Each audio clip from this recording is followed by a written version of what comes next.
Here's some breakup advice. If you're having trouble getting over the person that you broke up with, maybe they dumped you, maybe they left you, or maybe you had to leave them, or whatever it was, now you're in pain and you're in anguish and you got this heart pain, this gut feeling, this psychological angst, and all of that pain that you're experiencing is an expression of your love.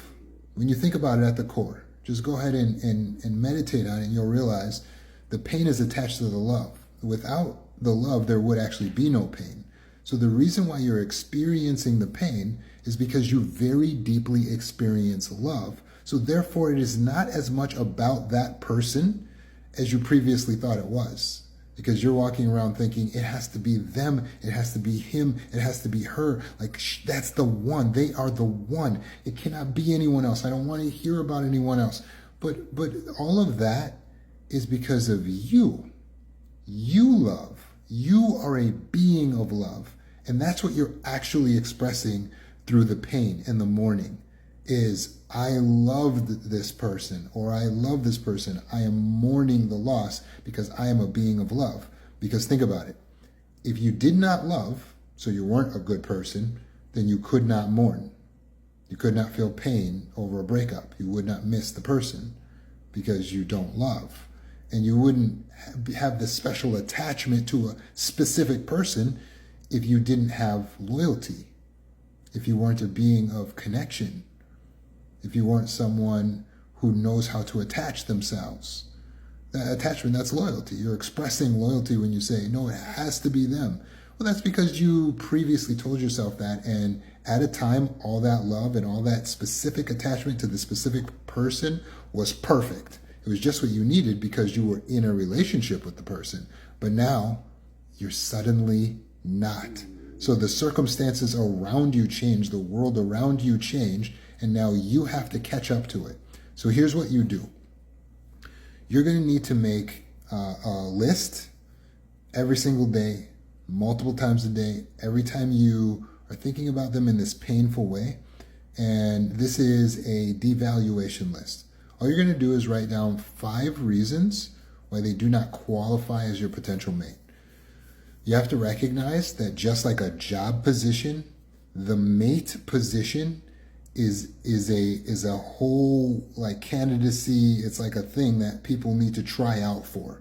And you are the person who chooses who's going to get picked and put into that position. And so this person no longer qualifies for the position. And so even though they have all these great qualities, they're so beautiful and they're so funny and they were whatever, we're going to stop focusing on that for a minute, and we're going to make this devaluation list, which is going to list out, again, why they don't qualify. And as you start listing, you'll realize there are disqualifying factors. For one, they're obviously not loyal to you because they left you when they didn't have to leave you.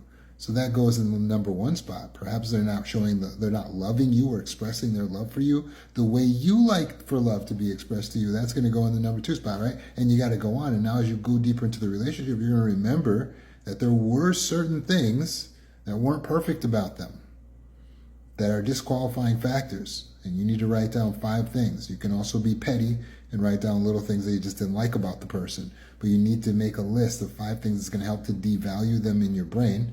Because right now, all of the pain comes from the love, and the love comes from the positioning of where you put them originally.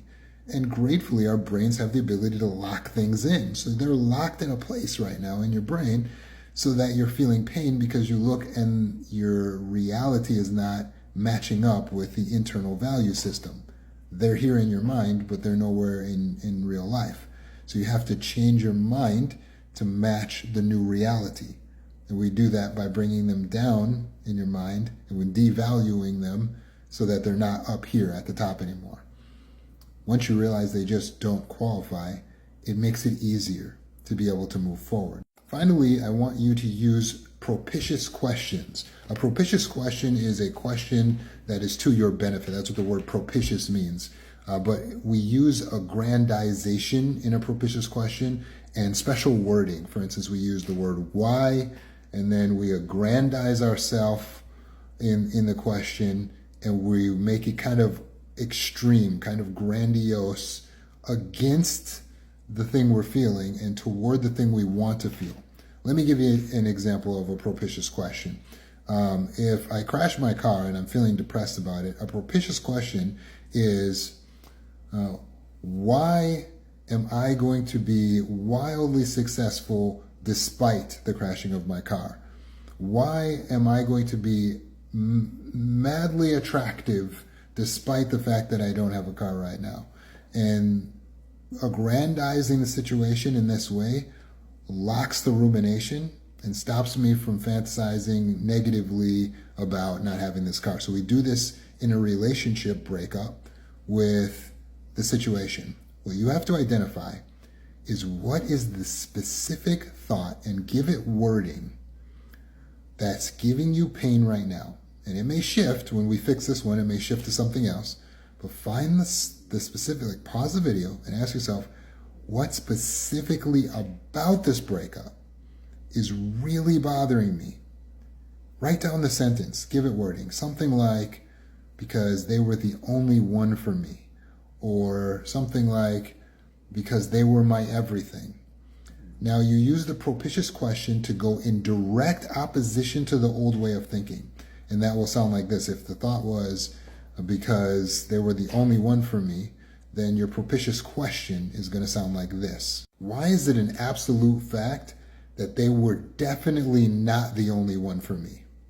Why is it an absolute fact that they were the wrong candidate for this position?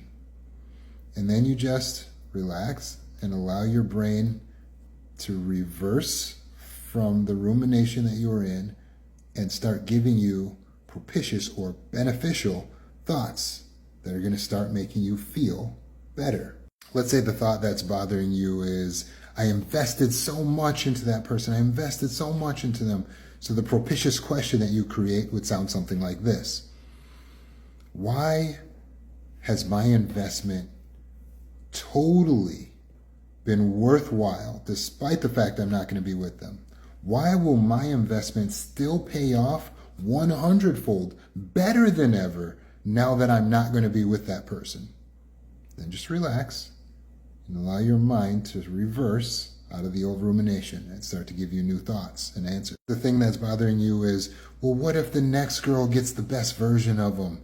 Then your propitious question is going to be something like, why would that actually be the best thing ever?